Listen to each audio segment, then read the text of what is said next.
Today we're going to speak about Instagram. And Instagram is one of the fastest growing, if not the fastest growing social media channel out there. It's still second to Facebook. Facebook's still number one, but is fantastic from a business perspective, or can be leveraged and used really, really well from a business perspective. I have a number of clients and businesses I've dealt with over the years who have been slowly chipping away at Instagram, and Instagram has become, or was, or is, a major part of their social media marketing strategy, I should say.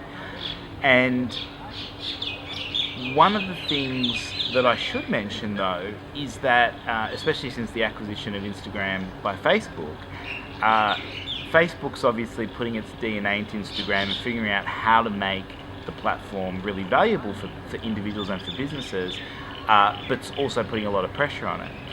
Instagram's history and value came from the fact that its primary purpose was to use really powerful and beautiful images to grab audiences' attention and have people find images or things that were of interest to them through the use of hashtags. So, for example, anyone who's on Instagram or frequents Instagram would see that most people who post on Instagram would be using hashtags. And the purpose of those hashtags is to link or affiliate that image with topics or keywords or hashtags of relevance to that image. A lot of photographers used Instagram to grow their personal brand, where they would take photos of locations and they would hashtag the particular methods they would use, the camera brands they'd use, the filters, the lenses, obviously the locations, and who they were with. And so that helped grow their profile as people started following those particular hashtags. It's now become really serious business because many businesses have also been using Instagram and using Instagram influencers, so people with quite large followings, to give them gifts or give them product, in return asking if they would share that content or share those products or pitch their products on their personal Instagram account. Recently there's been a bit of pressure on advertising regulation that's suggesting that if people are gifting a product to an influencer on Instagram, it's the responsibility of that influencer to disclose that the product they're spruiking or the product they're showing is actually an ad.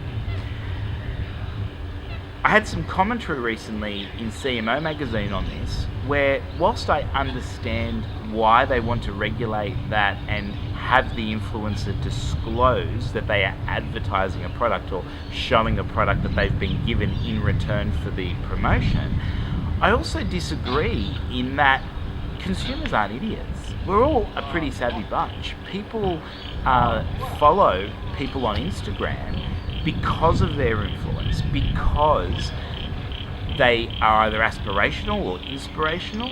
They're somebody that they align to. So, let's just say I was a golfer, I might follow Tiger Woods, hypothetically. Now, he's obviously had some pretty up and down moments, but I know that Tiger Woods is paid and is given a lot of product to wear and to show off, and I'd love to know what products Tiger Woods uses.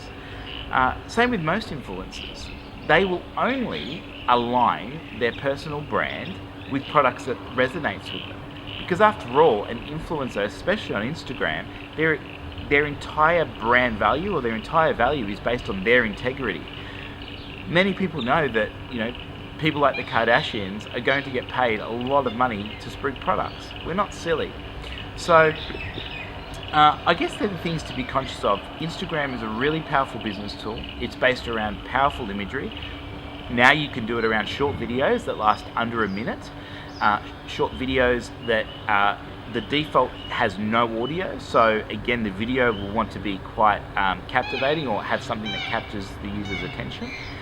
You also have the ability to create what they call carousels. So carousels are where you can slide through multiple images. And the other thing that is working amazingly well for individuals and businesses on Instagram is the story function.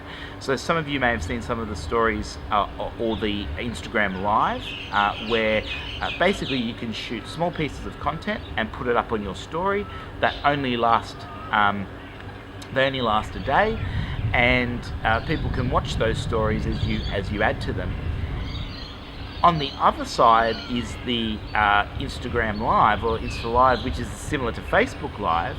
The beauty about Insta Live is the reach is fantastic. It really helps get in front of more people as it's happening. It notifies your followers and allows you to communicate with them in real time. One thing to consider in your content creation on Instagram is that because Instagram was built around really visually appealing content, what you want to consider is how visually appealing your content is, or your products are, or your service are. Where Instagram works fantastic for businesses such as cafes, gyms, photographers, basically anyone that has something in their business, cabinet makers or furniture makers, anyone that has something that is visually appealing can use Instagram and use Instagram really, really well.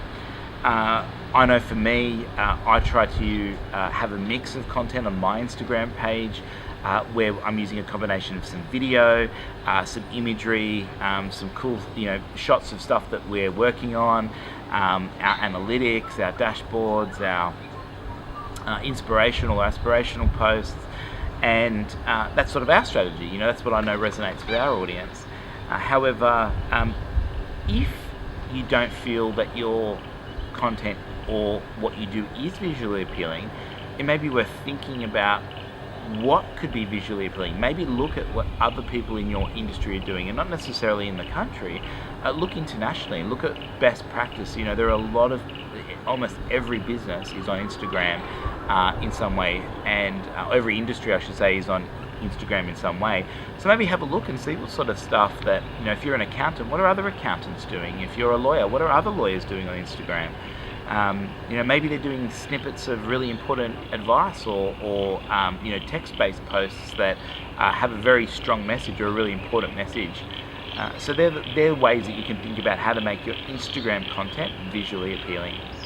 If being on Instagram, though, and looking to build your business through Instagram, is that it's one touch point, it's one marketing channel, and one way to hit your perfect audience. So being considered around how you use it, when you use it, what you're tagging, the locations you tag, the investment that you put towards amplifying it, so the ad spend or the ad investment is very important to help you get the right amount of traction and ensure that your content is being seen by your perfect audience. Always bring it back to the audience, make it as valuable as possible, ensure that you're not wasting their time, you're telling them a story or you're taking them on a journey, and you'll find that by doing so, you'll end up generating fantastic results through your Instagram. So in the next episode, we're going to talk about YouTube and how you can use YouTube in your business to make a real impact from a social media perspective. I hope this helps, and I look forward to speaking with you next week.